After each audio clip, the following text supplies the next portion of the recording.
Hello, welcome. Steve Watson here at Someday Farm with today's Tàijíquán Tip. So this is when you're practicing your form and you come to a move that ends in the same shape that it begins, right? So the starting position looks just like the ending position, maybe in a different place, but the same position. So that's one case where we can do it. And the other is where we have a repeating move. So if it repeats, it ends in the same position because it repeats.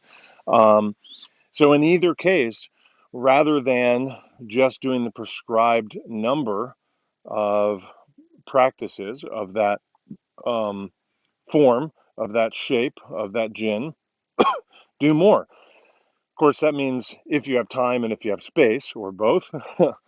But if you're doing wave hands like clouds and you're prescribed to do a certain number of them, and then you come into the next move, and you have more room and more time, that move's good for you, right? Do that move much, much more than is in the form.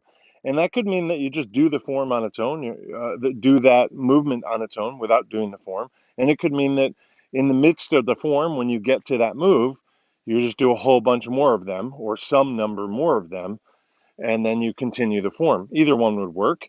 We don't want to be confused that that now is the form, and we don't want somebody to think that you've confused what the form is. But this is a way to practice something that's good for you that allows you to keep your flow. So if I was doing a move like single whip and I was like, I could get something out of that, let me do it again, I generally have to kind of sort of restart, reset. Okay, wait, yeah, that's where okay, that's how it starts, and then do single whip again. So I tend to kind of come out of the flow when I go from a move that ends quite different, than it began, facing 180 and so forth, as opposed to a move like brush knee, which ends where it begins as it repeats. So I can probably keep my sort of Tai Chi sensibility, my Tai Chi mode, a little bit better when I do that. And it allows me to get that much more practice on those moves.